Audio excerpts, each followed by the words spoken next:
नमस्कार सभी साथियों को स्वागत करता हूं सभी का इस YouTube चैनल पर जिसका नाम है स्टडी विद पीएन लोधा। साथियों, मनोविज्ञान का पेपर नंबर 9 लेकर आया हूं। शानदार 30 प्रश्न देखने को मिलेंगे जो कि रीट एग्जाम 2022 के लिए, फर्स्ट ग्रेड एग्जाम 2022 के लिए, सेकंड ग्रेड एग्जाम 2022 के लिए या सीटेट एग्जाम हो या अदर स्टेट का कोई भी टेट एग्जाम हो, सभी के लिए काफ़ी ज़्यादा उपयोगी साबित होंगे। तो यहाँ पर भी रीट एग्जाम में भी दोनों लेवल के लिए उपयोगी है, बाकी सभी शिक्षक भर्तियों के लिए तो उपयोगी है ही। तो टारगेट है आज का 30 में से 24 प्रश्न आपके सही होने चाहिए, तभी हम ये कहेंगे कि हाँ भाई, हम धीरे धीरे अपनी तैयारी की वापस रफ्तार पकड़ रहे हैं। तो चलिए वीडियो को शुरू करते हैं। पहला क्वेश्चन देखेंगे साथियों। देखो, वीडियो अच्छा लगे तो लाइक जरूर करिएगा। सुबह मैथ का 9वां वीडियो मैंने अपलोड कर दिया है, क्लास नंबर 9 अपलोड कर दी गई है।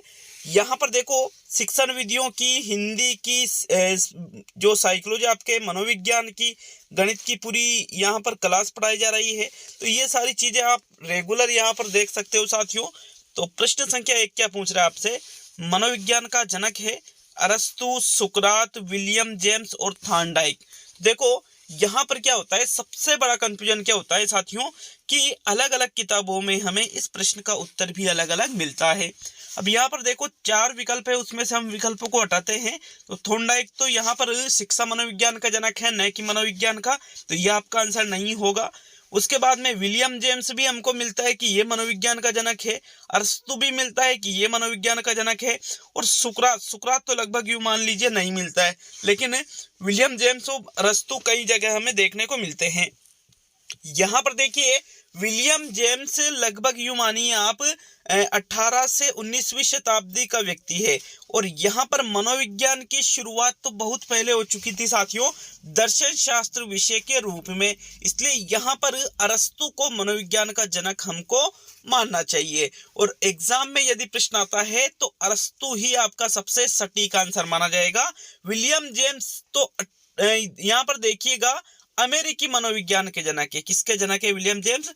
अमेरिकी मनोविज्ञान के जनक है विलियम जेम्स, न कि मनोविज्ञान का जनक। अगर डायरेक्टली मनोविज्ञान का जनक पूछे तो यहाँ पर आपको अरस्तु करना है, और अगर खास तौर पर पूछे अमेरिकी मनोविज्ञान का जनक कौन है, तो यहाँ पर फिर आपको विलियम जेम्स करना है। ठीक है, तो प्रथम विकल्प आपका प्रश्न संख्या 1 में सही है। नेक्स्ट आते हैं प्रश्न नंबर 2 पर। साथियों, दूसरा क्वेश्चन है, ये देखिएगा प्रश्न संख्या 2 को।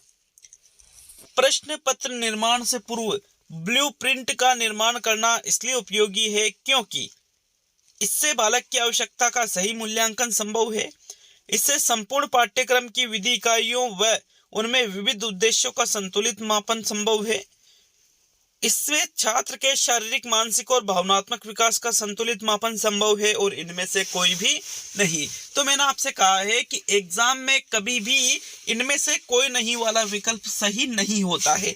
अगर किसी भी प्रश्न में इनमें से कोई नहीं या उपयुक्त में से कोई नहीं या कोई नहीं वाला विकल्प चौथा ही रहेगा, हमेशा याद रखना। ठीक है, चौथा ही विकल्प रहता है ये, और ये हमेशा गलत ही रहता है अगर एग्जाम में पूछा जाए तो साथियों। अब 3 चीजें ही आपके पास बच रही है। तो ब्लूप्रिंट, देखो ब्लूप्रिंट क्यों बनाया जाता है, आप इस चीज को समझिए। प्रश्न पत्र की आधारशिला इसको कहते हैं। क्या कहते हैं इसको? प्रश्न पत्र की आधारशिला इसको कहा जाता है। प्रश्न पत्र की, प्रश्न पत्र बनाने से पूर्व उसका एक फॉर्मेट बनाया जाता है कि हम किस प्रकार से पेपर का निर्माण करेंगे, तो उसके लिए ब्लूप्रिंट होता है। अब यहाँ पर देखो, इससे बालक की आवश्यकता का सही मूल्यांकन संभव है, तो आवश्यकता का नहीं होता है। ठीक है, ये आपका आंसर नहीं होगा, बल्कि इससे संपूर्ण पाठ्यक्रम की जो विविध अलग अलग इकाइयां हैं उनमें विविध उद्देश्यों का संतुलित मापन आप इसके माध्यम से कर सकते हो। अलग अलग इकाइयों के कौन सी इकाई ज्ञानात्मक संबंधित है, कौन सी इकाई भावात्मक संबंधित है किताब में, कौन सी इकाई किताब में क्रियात्मक संबंधित है, कहां से कितने प्रश्न लेने हैं, तो सभी उद्देश्यों की आप पूर्ति कर सकते हो। इसलिए ओनली दूसरा ही विकल्प आपका सही आंसर रहेगा साथियों। ठीक है, नेक्स्ट आगे बढ़ेंगे प्रश्न संख्या 3 पर। तो यहाँ दूसरा विकल्प सही है। तीसरा क्वेश्चन, मनोविज्ञान की प्रथम प्रयोगशाला कहाँ स्थापित हुई थी? अमेरिका में, इटली में, यूनान में और जर्मनी में। तो देखो, मनोविज्ञान की प्रथम प्रयोगशाला की बात की जाए यदि, तो साथियों मनोविज्ञान की प्रथम प्रयोगशाला जर्मनी में स्थापित हुई थी। जर्मनी में एक सिटी है लिप्जिंग। कहाँ पर है? लिप्जिंग नामक शहर में मनोविज्ञान की प्रथम प्रयोगशाला 1879 में स्थापित की गई थी और स्थापित करने वाले थे विलियम वुंट। कौन थे साथियों? विलियम वुंट के द्वारा ये प्रयोगशाला स्थापित की गई थी जर्मनी के लिप्जिंग नामक शहर में। इसलिए साथियों यहीं से आधुनिक मनोविज्ञान की शुरुआत भी मानी जाती है और प्रायोगिक मनोविज्ञान का जनक भी विलियम वुंट को ही माना जाता है। तो मेरे हिसाब से एक एक प्रश्न को मैं विस्तार से बताऊंगा तो आप उस चीज को और अच्छी तरह से समझोगे। तो चौथा विकल्प आपके तीसरे क्वेश्चन में सही है। नेक्स्ट आते हैं प्रश्न नंबर 4 पर। चौथा क्वेश्चन, व्यक्ति के मनोदैहिक व्यवस्थाओं का गत्यात्मक संगठन है जो व्यक्ति का उसके वातावरण से अपूर्व समायोजन का निर्धारण करता है। यह कथन किसका है? आलपोर्ट का, शेल्ड का, वुडवर्थ का, गिलफोर्ड का। तो एक चीज हमेशा याद रखिएगा, व्यक्तित्व से संबंधित ये जो कथन है ये कम से कम 50 बार पूछ लिया होगा अलग अलग एग्जामों में, कम से कम बता रहा हूँ साथियों। सीटेट में बार बार पूछता है, रीट में पूछा जा चुका है, अन्य स्टेट की जो परीक्षाएं होती है टेट की वहां पर पूछा जा चुका है, second grade first grade exam और सभी जगह ये प्रश्न पूछा जा चुका है। तो व्यक्तित्व से संबंधित मनोदैहिक व्यवस्था का गत्यात्मक संगठन, ये परिभाषा आलपोर्ट के द्वारा दी गई है। किसके द्वारा? आलपोर्ट के द्वारा। विकल्प 1 सही है चौथे क्वेश्चन में। नेक्स्ट प्रश्न नंबर 5 साथियों, प्रश्न संख्या 5 है आपके, शिक्षा मनोविज्ञान का जनक है। तो शिक्षा मनोविज्ञान के जनक की बात की जाए, स्टैनले हॉल है, थॉर्नडाइक है, स्किनर है या C.H. जड है। तो मित्रों C.H. जड भी नहीं है, स्किनर भी नहीं है। स्टैनले हॉल किशोर मनोविज्ञान के जनक है। किसके? स्टैनले हॉल किशोर मनोविज्ञान के जनक। जबकि अगर हम बात करें साथियों थॉर्नडाइक की, तो ये शिक्षा मनोविज्ञान के जनक है। एजुकेशन साइकोलॉजी नामक पुस्तक भी इन्होंने लिखी थी। दूसरा विकल्प 5वें क्वेश्चन में सही है। नेक्स्ट आगे बढ़ेंगे प्रश्न नंबर 6 पर। तो चलिए छठा प्रश्न, निम्न में से कौन सा सूक्ष्म चलन कौशल का उदाहरण है? चढ़ना, कूदना, दौड़ना, लिखना। तो भाई एक होता है सूक्ष्म चलन कौशल और एक होता है साथियों सूक्ष्म मतलब छोटे स्तर पर होता है। ठीक है, सूक्ष्म मतलब छोटे स्तर पर, एक होता है वृहद कौशल। तो साथियों यहाँ पर जो चढ़ना है, कूदना है, दौड़ना है, ये सूक्ष्म में नहीं आता है, बल्कि जो लिखना है, मुस्कुराना है साथियों, ये सूक्ष्म चलन कौशल के उदाहरण होते हैं। जैसे आंखें टमटमाना, ये सारी चीजें। चौथा विकल्प आपके सही है छठे प्रश्न में। नेक्स्ट आगे बढ़ेंगे प्रश्न संख्या 7 पर। तो चलिए 7वां प्रश्न, प्रश्न संख्या 7 है, शिक्षा मनोविज्ञान की प्रथम पुस्तक का नाम क्या है? Education psychology, Emile, outline of psychology और एजुकेशन एमिल। तो भाई शिक्षा मनोविज्ञान की प्रथम पुस्तक मैंने अभी बताया था यहाँ पर थॉर्नडाइक के द्वारा लिखी गई थी, इसलिए थॉर्नडाइक को शिक्षा मनोविज्ञान का जनक भी कहते हैं। और थॉर्नडाइक की जो प्रथम पुस्तक थी साथियों शिक्षा मनोविज्ञान की, उसका नाम था एजुकेशन साइकोलॉजी, शिक्षा मनोविज्ञान ही उसका नाम था। विकल्प 1 आपका सही है प्रश्न नंबर 7 में। नेक्स्ट आगे बढ़ेंगे प्रश्न नंबर 8 पर। तो 8वां प्रश्न, स्कीमा का मतलब है खंडन क्रियाविधि, अधिगम क्रियाविधि, लंबे समय के याददाश्त में सूचना के संगठित पैकेट्स का एकत्रित होना और शारीरिक प्रतिवाद क्रियाविधि। तो स्कीमा एक तरह का ज्ञान की संरचना होता है। हमारे मस्तिष्क में किसी भी चीज को एक सोचने समझने की जो क्षमता होती है कि ये चीज इस प्रकार से होती है, या जैसे गाड़ी चलाना हमें पता है कि पहले चाबी लगाई जाती है, फिर चाबी से गाड़ी स्टार्ट किया जाता है, फिर क्लच दबाकर गियर डाला जाता है, फिर इस प्रकार मतलब एक निश्चित तरीका। तो साथियों लंबे समय के याददाश्त में सूचना के संगठित पैकेट्स का एकत्रित होना स्कीमा कहलाता है। विकल्प 3 ही सही है प्रश्न नंबर 8 में। नेक्स्ट आगे बढ़ेंगे प्रश्न नंबर 9 पर। तो 9वां प्रश्न, मनोविज्ञान का भारत में आगमन हुआ 1900 में, 1904 में, 1916 में, 1905 में। तो भाई मनोविज्ञान का भारत में आगमन की बात की जा रही है साथियों, कब हुआ था? राइट आंसर आपको प्रश्न संख्या 9 में देना है। तो देखिएगा मनोविज्ञान का भारत में आगमन हुआ था साथियों 1905 में। कब हुआ था? 1905 में कोलकाता विश्वविद्यालय में यहाँ पर मनोविज्ञान का आगमन हुआ था। तो चौथा विकल्प आपके प्रश्न संख्या 9 में सही है। नेक्स्ट आगे बढ़ेंगे प्रश्न संख्या 10 पर। तो चलिए 10वें प्रश्न की ओर बढ़ते हैं। 10वां प्रश्न, निम्न में से मूल प्रत्ययों की विशेषता नहीं है। मूल प्रत्यय सदैव बनी रहती है, मूल प्रत्यय बिना सीखी हुई क्रिया है, मूल प्रत्ययों से सामाजिक गुणों का विकास होता है और मूल प्रत्ययों को विशेष विधियों से नष्ट किया जा सकता है। तो एक होता है संवेग और एक होता है मूल प्रत्यय। संवेग और मूल प्रत्ययों में नाम चलता है साथियों मैकडूगल का। किसका नाम चलता है? विलियम मैकडूगल का। मैकडूगल ने 14 संवेगों का संबंध 14 मूल प्रत्ययों से भी बताया है, ये आपको पता होना चाहिए। ये बिल्कुल सदैव बनी रहती है, सही बात है, बिना सीखी हुई क्रिया है, बिल्कुल सही बात है। जैसे मान लीजिए हमारे अंदर डर नामक या भय नामक संवेग उत्पन्न हुआ तो हम तुरंत उस स्थान से भाग जाते हैं, ठीक है। डर से एक पलायन नामक मूल प्रवृत्ति उत्पन्न होती है, तो इसमें सीखने की जरूरत नहीं होती है। जैसे हम जब भी किसी चीज से डरते हैं तो वहां पर यूं नहीं कि भाई भागने के लिए एक सीखना पड़ेगा साथियों, ऑटोमेटिक हम अचानक से वहां से भाग जाते हैं। मूल प्रत्ययों से सामाजिक गुणों का भी विकास होता है, ये भी बिल्कुल सही है। तो ये तीनों तो सही है, लेकिन चौथा विकल्प कह रहा है मूल प्रत्ययों को विशेष विधियों से नष्ट किया जा सकता है, जो कि गलत है। मूल प्रत्ययों को कभी भी नष्ट नहीं कर सकते हो आप। चौथा विकल्प आपका बिल्कुल सही रहेगा प्रश्न नंबर 10 में, ठीक है। आगे बढ़ेंगे प्रश्न नंबर 11 पर। तो चलिए 11वें क्वेश्चन को देखेंगे। आपके प्रश्न नंबर 11, आदत व आत्म संप्रत्यय किसने विकसित किया? विलियम जेम्स ने, फ्रेंचनर ने, थॉर्नडाइक ने और वुंट ने। तो देखो, आदत व आत्म संप्रत्यय का विकास विलियम जेम्स के द्वारा किया गया था साथियों। मैंने अभी आपको कहा था साथियों, विलियम जेम्स अमेरिकी मनोविज्ञान के जनक के, कहाँ के? अमेरिकी मनोविज्ञान के जनक किसको कहा जाता है? विलियम जेम्स को। इन्होंने ही आदत व आत्म संप्रत्यय, प्रिंसिपल ऑफ साइकोलॉजी नामक एक पुस्तक थी साथियों, उसमें आदत व आत्म संप्रत्यय का विकास इन्होंने किया था। विकल्प 1 सही है प्रश्न नंबर 11 में। नेक्स्ट प्रश्न नंबर 12 पे आएंगे। तो चलिए 12वां प्रश्न, प्रश्न संख्या 12 है, निम्न में से कौन सी विशेषता परिपक्वता को अधिगम से अलग करती है?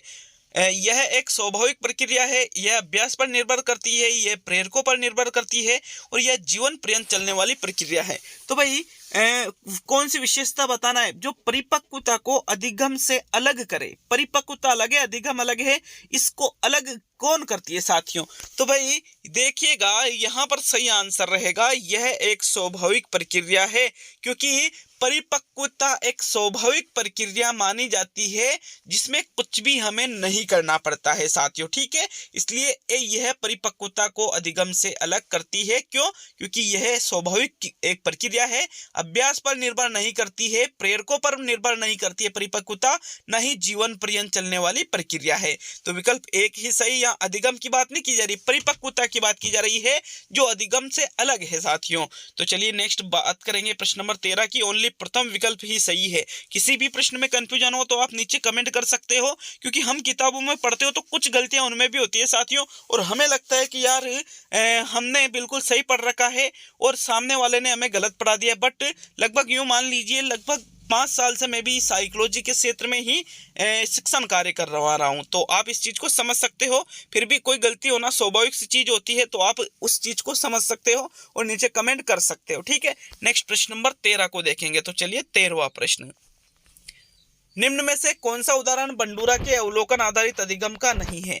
छात्रों द्वारा केंचुए के विच्छेदन को सीखना, क्रिकेट का उत्साह, सामाजिक अध्ययन के प्रति नापसंदगी और स्कूल की घंटी बजने पर अपने बस्ते बंद कर लेना। तो भाई बंडूरा का जो अवलोकन आधारित अधिगम है, सामाजिक अधिगम का सिद्धांत यहाँ पर अल्बर्ट बंडूरा के द्वारा दिया गया था।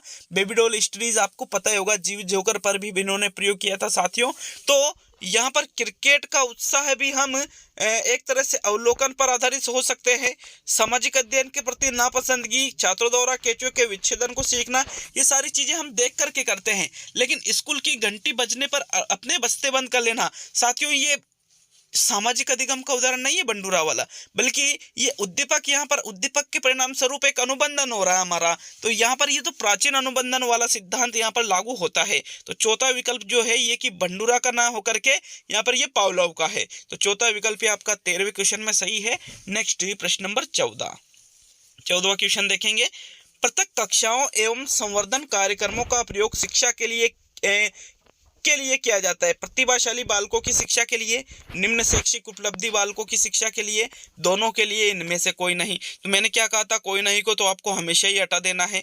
अब यहाँ पर देखो, जहां पर भी संवर्धन कार्यक्रम की बात की जा रही है, संवर्धन का मतलब होता है साथियों जिसमें तीव्र गति से बच्चों को सिखाया जाता है, तो वो सिर्फ प्रतिभाशाली बालकों के लिए ही होता है। विकल्प 1 आपका 14वें क्वेश्चन में बिल्कुल सही है। नेक्स्ट प्रश्न नंबर 15 पे आएंगे। मुझे एक बालक दे दो, मैं उसे वो बना सकता हूँ जो मैं बनाना चाहूँ। ये परिभाषा किसकी है? E Watson, McDougall, Skinner, John Broad Watson. तो भाई साथियों यहाँ पर ये कथन बहुत ही फेमस कथन है कि मुझे एक बालक दे दो, मैं उसे वो बना सकता हूँ जो मैं चाहूँ। तो साथियों ये कथन जेबी वाटसन या जॉन ब्रोड वाटसन के द्वारा कहा गया है। चौथा विकल्प आपके 15वें क्वेश्चन में सही है। नेक्स्ट प्रश्न संख्या 16 पे आएंगे। तो चलिए 16वां प्रश्न, शिक्षा और मनोविज्ञान के बीच की कड़ी है व्यवहार, परिमार्जन, अधिगम और विकास। तो शिक्षा और मनोविज्ञान के बीच की कड़ी किसको माना जाता है साथियों? शिक्षा और मनोविज्ञान के बीच की कड़ी व्यवहार को माना जाता है। किसको माना जाता है? व्यवहार को माना जाता है। विकल्प एक आपका सही है प्रश्न नंबर 16 में। नेक्स्ट आगे बढ़ेंगे प्रश्न संख्या 17 की ओर। तो चलिए 17वां प्रश्न, उपलब्धि परीक्षण का अंतिम सोपान है समस्या का चुनाव करना, समय निर्धारण करना, नील पत्र बनाना और अंक तालिका निर्माण करना। तो भाई नील पत्र तो सबसे पहले बनाया जाता है, अंतिम सोपान थोड़ी होता है साथियों। समस्या का चुनाव भी पहले कर लिया जाता है, समय निर्धारण भी कर लिया जाता है, सबसे अंत में अंक तालिका निर्माण करना होता है कि भाई उसका रिजल्ट क्या रहा। तो चौथा विकल्प आपके 17वें क्वेश्चन में सही है। नेक्स्ट प्रश्न संख्या 18 पे आते हैं। तो चलिए 18वां प्रश्न, देखो ऐसा है, अगर आप ये साइकोलॉजी की, हिंदी की या शिक्षण विधियों की या पर्यावरण की अभी स्टार्ट करेंगे साथियों, कल से आप मान लीजिए कि पर्यावरण की टेस्ट सीरीज शुरू कर दी जाएगी पूर्णतः आरबीएससी की किताबों से। रेगुलर यहाँ टेस्ट सीरीज हल करोगे तब पता चलेगा कि आपकी तार्किक शक्ति प्रश्नों को हल करने की कितनी ज्यादा बढ़ जाती है लगातार यदि आप टेस्टों को हल करते हो तो। नेक्स्ट प्रश्न नंबर 18 पे आएंगे। यहाँ चौथा विकल्प आपका सही है 17वें में। 18वां प्रश्न, निम्न में से कौन सी बुद्धि की विशेषता नहीं है? देखो बुद्धि कई क्षमताओं का योग है। पहला विकल्प, बुद्धि की मदद से व्यक्ति निरुद्देशपूर्ण कार्य करता है। समस्या समाधान है तो व्यक्ति बुद्धि से उत्पन्न सूझ का सहारा लेता है और बुद्धि से व्यक्ति विवेकपूर्ण चिंतन भी करते हैं। तो देखो कई क्षमताओं का योग भी बुद्धि को माना जाता है। अलग अलग क्षमताएं व्यक्ति की बुद्धि में होती है। बुद्धि की मदद से व्यक्ति समस्या समाधान हेतु सूझ का भी सहारा लेता है, विवेकपूर्ण चिंतन भी करता है। लेकिन यह दूसरा विकल्प है, निरुद्देशपूर्ण कार्य करता है। निरुद्देशपूर्ण कार्य का मतलब क्या हुआ? जिस कार्य का कोई उद्देश्य ही नहीं हो। तो ये बुद्धि की विशेषताओं में नहीं आता है। दूसरा विकल्प 18वें में सही है साथियों।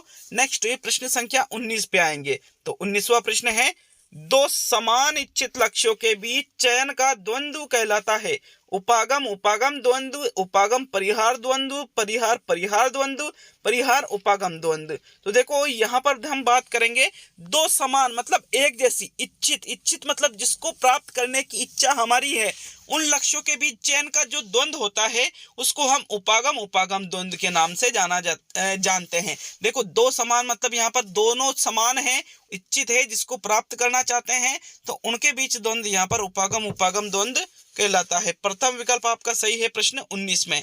नेक्स्ट प्रश्न नंबर 20, रंगों का प्रत्यक्षण कर पाने में अक्षमता कहलाती है। रंग अंधता, वर्णांधता, दूरदृष्टि दोष, निकट दृष्टि दोष। तो रंगों का प्रत्यक्षण कर पाने में जो अक्षमता कहलाती है उसको हम साथियों वर्णांधता के नाम से कहते हैं, न कि रंग अंधता के नाम से।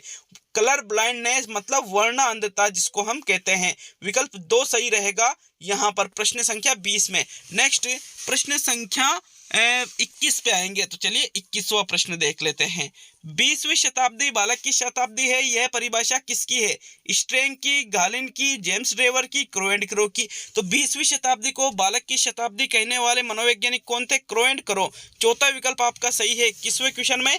नेक्स्ट प्रश्न संख्या 22 पे आएंगे साथियों। तो चलिए 22वां प्रश्न, बालक की अवस्थाओं का सर्वप्रथम वर्णन किया है जीन पियाजे ने, थॉर्नडाइक ने, स्किनर ने, पेस्टोलॉजी ने।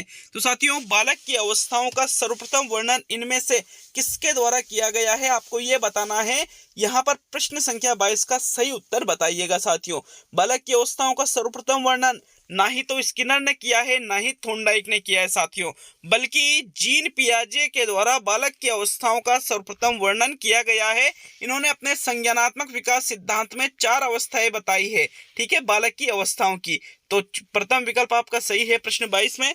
नेक्स्ट प्रश्न संख्या 23 पे आएंगे। तो चलिए 23वां प्रश्न देख लेते हैं। आपके प्रश्न नंबर 23 है, निम्न में से कौन सी अधिगम की विशेषता नहीं है? तो अधिगम का अवलोकन प्रत्यक्ष रूप से किया जाता है, अधिगम व्यवहार में अपेक्षाकृत स्थायी परिवर्तन है, अधिगम प्राणी के व्यवहार में परिवर्तन है, अधिगम एक लक्ष्योन्मुख प्रक्रिया है। तो देखो लक्ष्योन्मुख मतलब लक्ष्य की प्राप्ति की और उन्मुख अग्रसर बढ़ने वाली प्रक्रिया बिल्कुल है। प्राणी के व्यवहार में परिवर्तन भी होता है, लगभग व्यवहार में स्थायी परिवर्तन भी होता है। लेकिन यह प्रथम विकल्प कह रहा है कि अवलोकन प्रत्यक्ष रूप से कर सकते हो, तो अधिगम का अवलोकन प्रत्यक्ष रूप से आप नहीं कर सकते हो साथियों। ठीक है, विकल्प एक सही है, प्रत्यक्ष रूप से अवलोकन नहीं किया जा सकता है अधिगम का।